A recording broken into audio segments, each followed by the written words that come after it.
আল্লাহ বলে আল্লাযী খালাকাল মাউতা ওয়াল হায়াত, আমি হায়াত এবং মৌত সৃষ্টি করছি কেন? লিয়াবলুয়াকুম আইয়ুকুম আহসানু আমালা, আমি দেখব তোমাদের মধ্যে কে সবচেয়ে সুন্দর আমল নিয়ে আমি আল্লাহর কাছে আসতে পারে।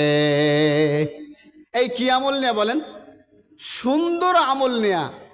বেশি আমলের কথা বলেন নাই, সুন্দরের একটা গুণ আছে না নাই? এই পৃথিবীতে সৌন্দর্যকে মানুষ পছন্দ করে।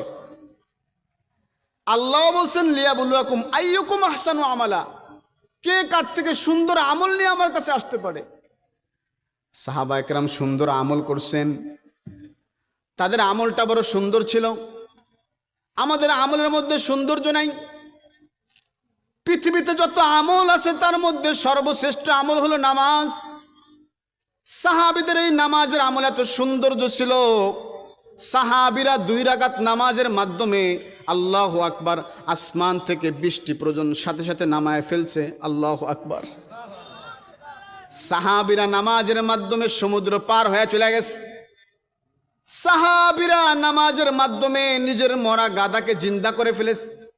সাহাবিনা তাবেঈ, সাহাবিয়া মহিলা, নিজের কন্যা সন্তান মৌত হয়ে গেছে, 2 রাকাত নামাজের মাধ্যমে নিজের সন্তানকে জিন্দা করে ফেলেছে।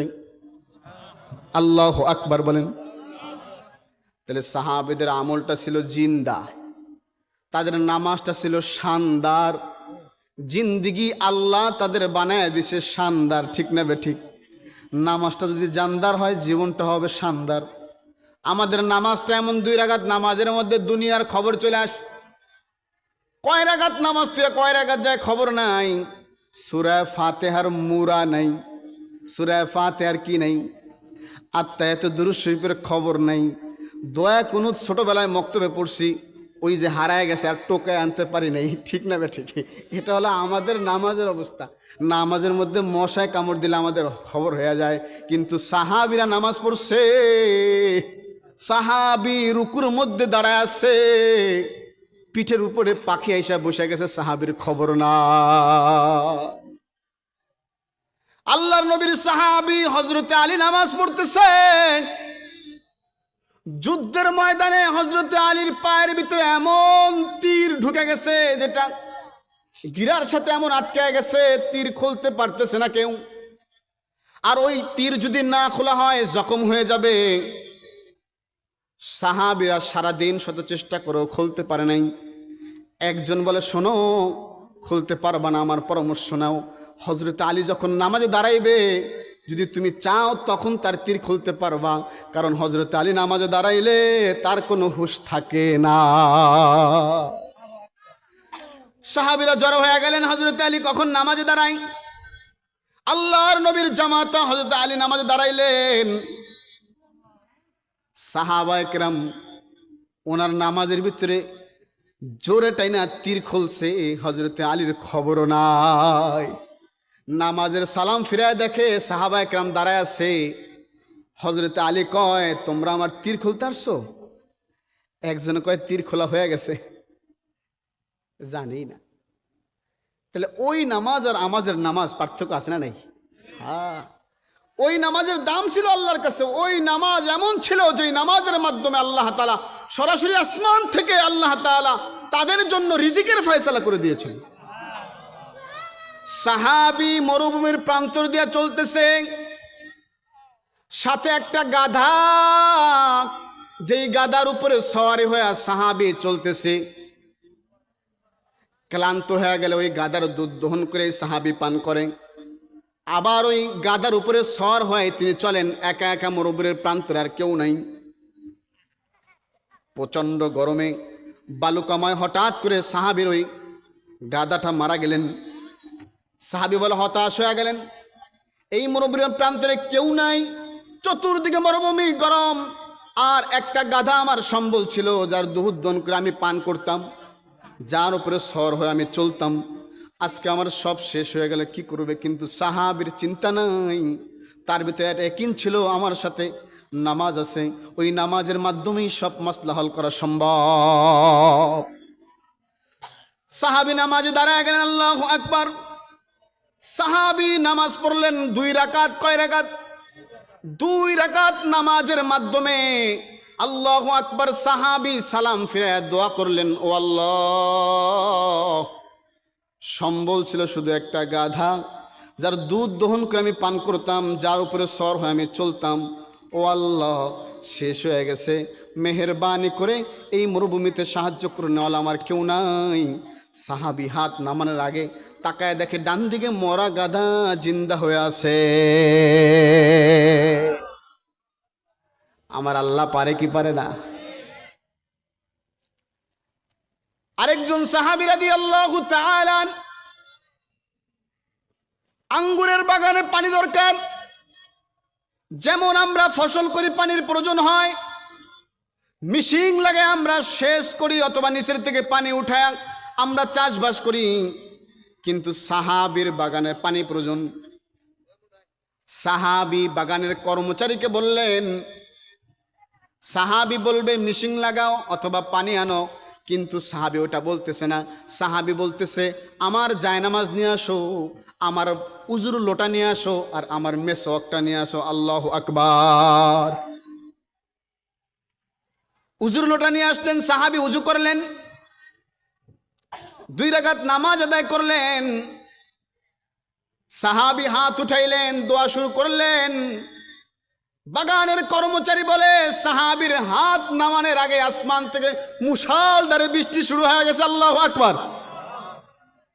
বাগানের কর্মচারী চিন্তা করলেন, আমি একটু যায় দেখি বাহিরের অবস্থা কি।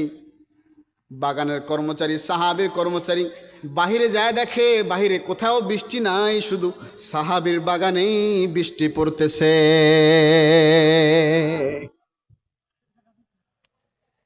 তাহলে আমলের মাধ্যমে সবকিছু সমাধান হওয়া সম্ভব কিনা আমরা বুঝি না। বিপদে পড়লেই আমাদের নজর চলে যায়, অসুস্থ হলে হাসপাতালের দিকে কথা বলেন, ওই ডাক্তারটা ভালো, ওই হাসপাতালটা সুচিকিৎসা দেয়। আল্লাহু আকবার। হাসপাতালের ক্ষমতা নাই, ডাক্তারের ক্ষমতা নাই, ক্ষমতা কার? যদি একবার বান্দা আল্লাহর উপরে ভরসা করতো, তাহলে হাসপাতালে যাওয়ার আগেই আল্লাহ তাকে শেফা দিতে পারতো কি পারতো না? আমাদের আমলের উপর কোনো ভরসা নাই। কত সুন্দর সুন্দর আমল। এই যে সামনে রমজান মাস আসতেছে, কোরআনের একটা অক্ষর যদি কোনো ব্যক্তি, একটা হরফ যদি তেলাওয়াত করে, আল্লাহ তাআলা 10টা নেকি তার আমলনামায় দান করে। আল্লাহু আকবার। রমজান মাসে কোনো ব্যক্তি তেলাওয়াত করলে কত গুণ বাড়বে? 70 গুণ বাড়বে। নামাজে তেলাওয়াত করলে 100 গুণ বাড়বে। আল্লাহু আকবার। 3 বার যদি কোরআনের ছোট্ট একটা সূরা, সূরাতুল ইখলাস, কুল হুয়াল্লাহু আহাদ আল্লাহুস সামাদ লাম ইয়ালিদ ওয়া লাম ইউলাদ ওয়া লাম ইয়াকুল লাহু কুফুয়ান আহাদ, 3 বার যদি কোনো ব্যক্তি পাঠ করে, আল্লাহ তার আমলনামায় 30 পারা কোরআন তেলাওয়াত করার নেকি দান করে। এই সূরাটা এত ছোট, পড়তে কারো তেমন কষ্ট হয় না, সবারই মুখস্থ আছে। যদি কোনো ব্যক্তি 10 বার পাঠ করে, আল্লাহর নবী বলে জান্নাতের মধ্যে তার জন্য আল্লাহ একটা ঘর বানায় দেয়।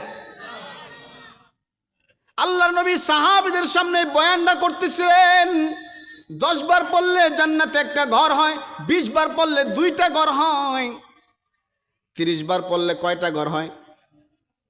3টা ঘর হয়। মজলিসের মধ্যে হয়তো ওমর দাঁড়ায় গেছে, ইয়া নবী আল্লাহ, তাহলে আমি অনেক বেশি পড়ব। আল্লাহর রসুল বলে, ওমর তুমি পড়তে পড়তে ক্লান্ত হইতে পারো, আল্লাহ দিতে দিতে ক্লান্ত হবে না। আল্লাহর কাছে আসে না নাই? এই বিষয় সারা আলোচনা, সময় তো নেই। কিসের বিষয়? কয়েকটা আমলি কথা। রাজি আছে না ইনশাল্লাহ? দোয়া হয়ে যাবে একটু পরেই। যুবক ভাই দ্বারা দাঁড়িয়ে আছেন, একটু বসেন দোয়ার জন্য। আমার বাবা নাই, আপনার মা নাই, একটু দোয়া করব শুধু। আজকে এই মাহফিলটা শুধু দোয়ার জন্য, এলাকার বরকতের জন্য, আর কিচ্ছু না। হুজুর আমার কাছে গেছে, হুজুর মাহফিল করতে চাই। হুজুর কেমনে সম্ভব? আমি কই বক্তা, আমি টাকা লাগবো না 1 টাকাও, আমার ভাড়া দিয়ে আমি আসবো, আপনি শুধু করেন। হুজুর সাহস পাইলাম, তাহলে করবো। বুঝেন নাই? এজন্য ইনশাআল্লাহ দুইটা আমলই কথা হবে, শেষ হবে। আমাদের কাছে আজকে আমলের কোনো দাম আমাদের কাছে নাই, ক্ষমতার দাম আমাদের কাছে। আরে যেই ক্ষমতা তোমাকে আজকে সেলুট দিচ্ছে, আগামীকাল ওই ক্ষমতা তোমাকে জোতা পিটা করতে দেরি করবে না। কি ভাবতেছ? একদল আবার দেখবেন আল্লাহ আকবার, আল্লাহ আকবার, জুলুম আর অত্যাচার করে করে করে করে দেশ থেকে পালায়ন করছে, এখনো থামে নাই। কথা কন না কা? এখনো এই দেশে আসার স্বপ্ন দেখে। দেখে কি দেখে না? সাবধান, সম্ভব না। আর আমরা যারা আছি, দ্বিতীয়বার ইসলাম ছাড়া এদেশে কিছু আমরা দেখতে চাই না। সব দেখা শেষ, ঠিক না ঠিক? সব দেখা শেষ আমাদের, আর কিচ্ছু বাকি নাই। এখন আমরা একমাত্র ইসলামের দেশকে দেখতে চাই। এদেশের মানুষ টুপিওয়ালা, এদেশের মানুষ দাড়িওয়ালা, এদেশের মানুষ কোরআনকে বিশ্বাস করে, এদেশের মানুষ আল্লাহকে বিশ্বাস করে। অতএব এদেশের মানুষ সামনে দেখবে, কোরআনের এক বাংলা দেখতে চায়। আর একটা কথা হলো, যে যেখান থেকে যা করেন ইসলামের উপরে আঘাত করিয়েন না।